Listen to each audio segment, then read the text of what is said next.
Hello, this is John from Alpha Omega Comics, bringing you an unboxing video. I got a big box today. This will be fun.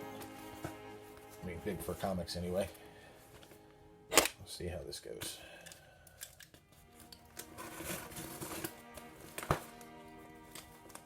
Always like a big box of comics.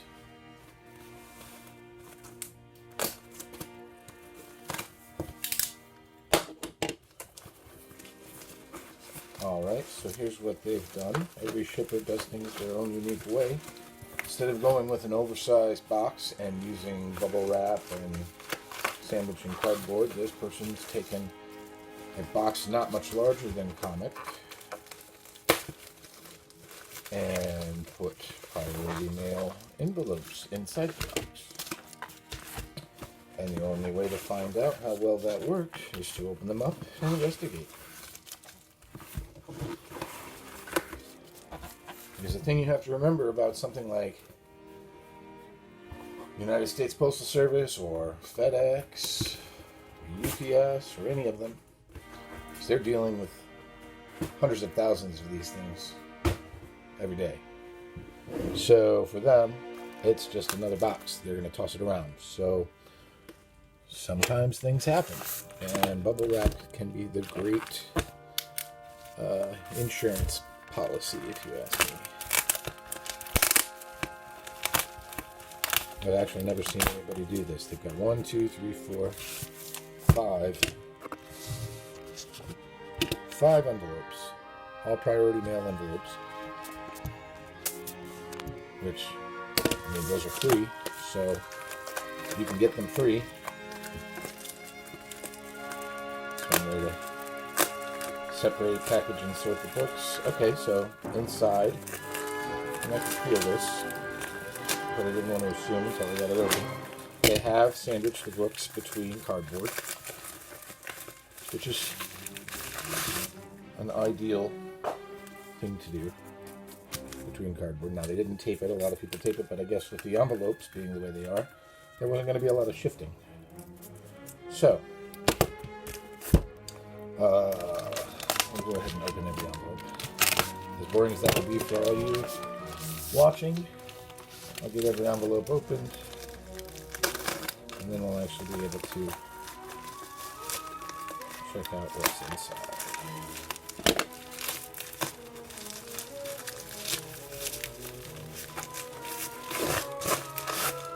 Okay. Okay.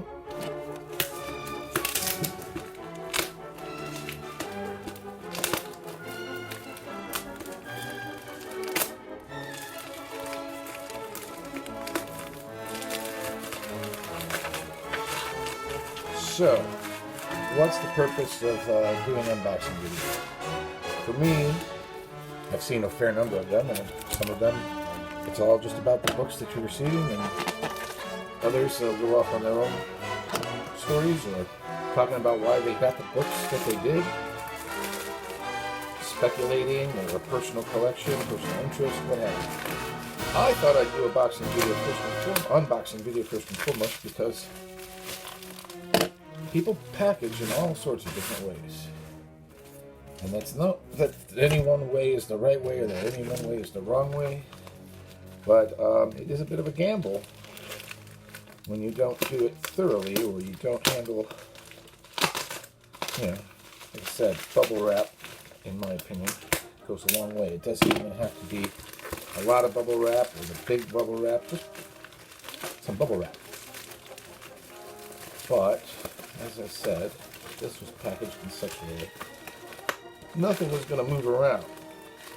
But that also means there was no buffer between, not a lot of buffer anyway, between the cardboard box, that's the outer box, and the books themselves. Now, yes, every single one of these is sandwiched between cardboard and then an envelope. So there's buffer. It's just not exactly what I'm used to seeing. So let's find out how these books turned out, showed up. Handled the pro. They are not bagged. That's different. That is pretty rare. Alright, so what do we have here? Marvel double feature, Marvel Superheroes, Marvel 2-in-1, Defenders, Defenders, Defenders, Marvel Tales, and Daredevil. So, that I'll show off very quickly. Boom, boom, boom, boom, boom.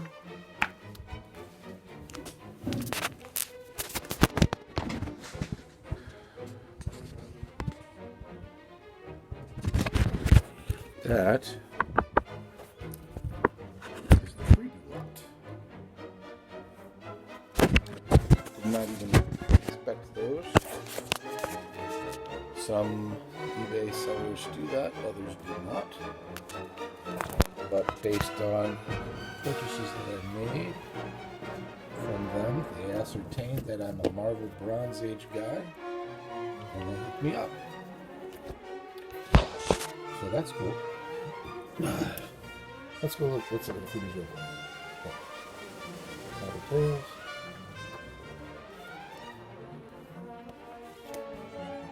Daredevil 123. Defender 73. One of my favorite titles. Defenders 33. Marvel 2-in-1. Spider-Man. Nice for these Marvel superheroes. Even though some of these are recurring books and I don't necessarily go for it, like the Marvel superheroes, the Marvel Double Feature, the Marvel Tales. I don't actively seek them out, but when I get them, I don't scoff at them either. Sometimes the reprints are the best way to have a reader's copy.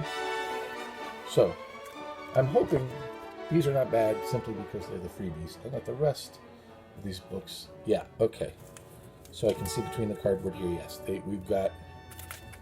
we have got bags and boards, so that's good. So, without further ado, what we got? Amazing Spider-Man 257.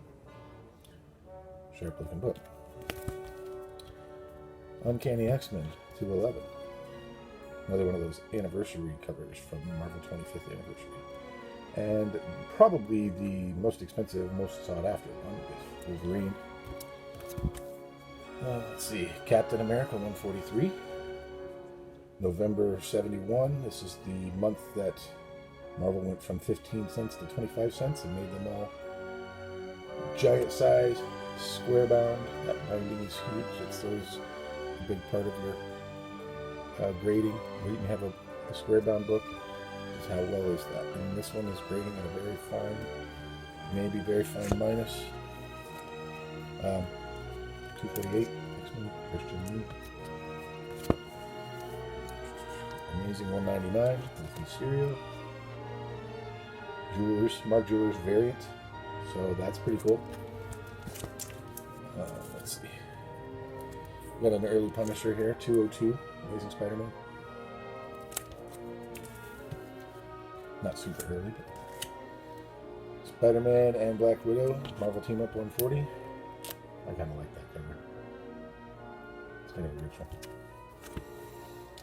original. Spider-Man and the Mighty Thor, Marvel Team Up 148. Check out Mjolnir. Check out Mjolnir. Spidey's going for a ride on Mjolnir. Like that cover.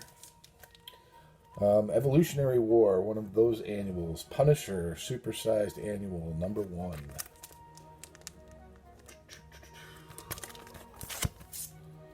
Spider-Man and Star Fox, Marvel Team Up 143, black costume. Alright, that was envelope number 2.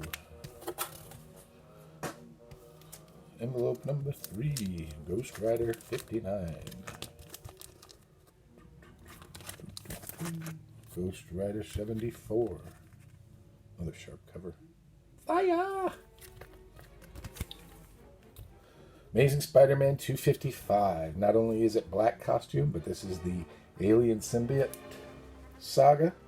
Issues 252 to 258. Peter is actually wearing the alien costume that will eventually merge with Eddie Brock to form Venom. Amazing Spider-Man 204. Black Cat. Love me some Black Cat.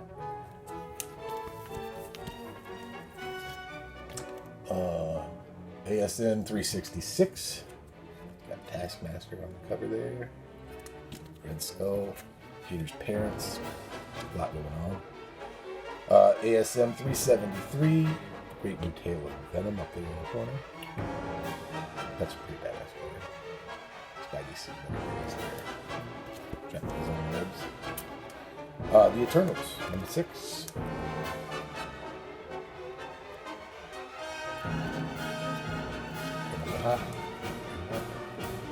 Amazing Spider-Man 269. Firelord. Fire! What else we've got? Sabretooth McFarlane. It's Amazing Spider-Man 324. Yeah, that's what I'm talking about. And we got the First Appearance of the Rose, Amazing Spider-Man 253. Again in that Alien costume saga.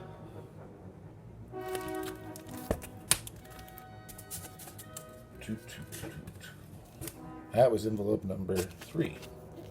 3 down, 2 to go. Got Amazing Spider-Man number 277.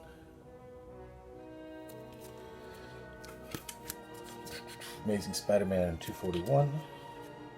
I like this cover too. Vulture.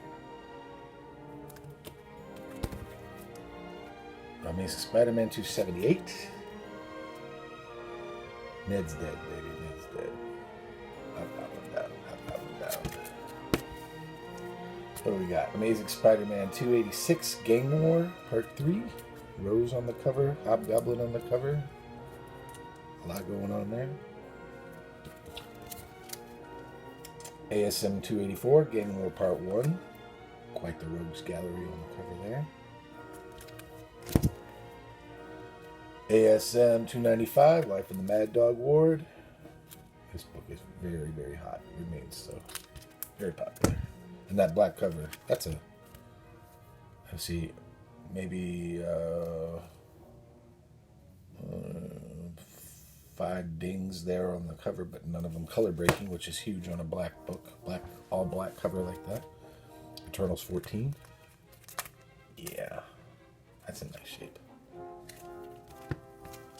Ghost Rider, number 54.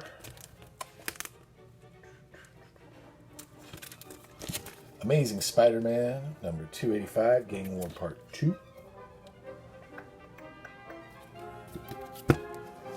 X-Men Annual, number 15, King Pain. And that was envelope number 4. And the final envelope, X-Men Annual number 13, Atlantis Attacks.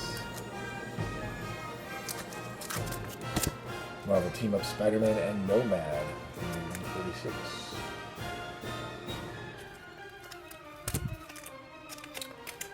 Marvel Team Up Spider-Man and Kitty Pryde, 135. Batman and New Adventures. Yeah, there's some DC, believe it or not. 416. Starlin. If I see Starlin Batman, I grab it.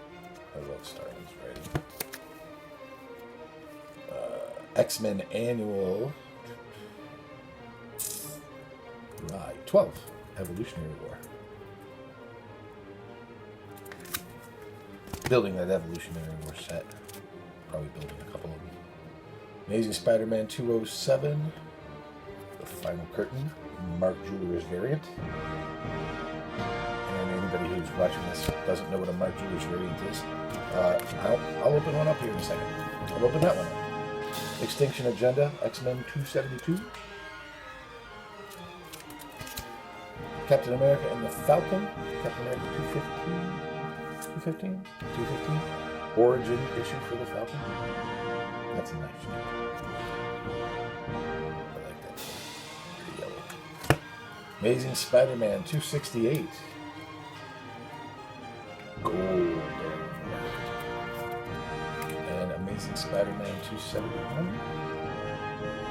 Alright, that's everything. That's all the books we got in the big box of comics today. Let's open up this Amazing Spider-Man number 207. Sure, my Jewish variants.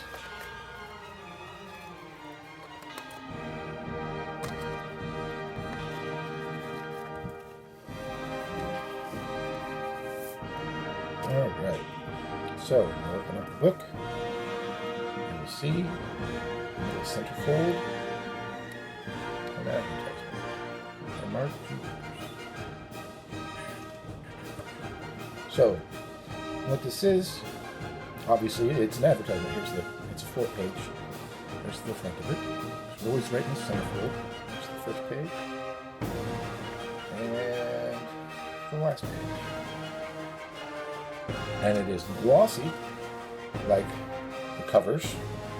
So it costs a little bit to print those and include those and staple them securely into the centerfold of these comics. They are rare to scarce in terms of how many of them you'll find out there, quote unquote, in the wild.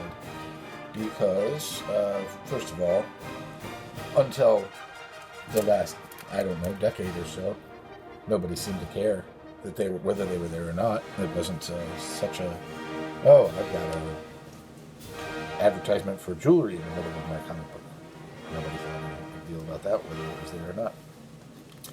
But in the modern era here, we've come to look at the diversity, the number of variations in the comic books, whether a comic book be a direct comic book or a newsstand comic book, newsstand being the ones with the UPCs, at least traditionally, and also things like misprints, error comics, and then in more recent years, actually they started doing variants in the 90s, just not to the degree they do them now.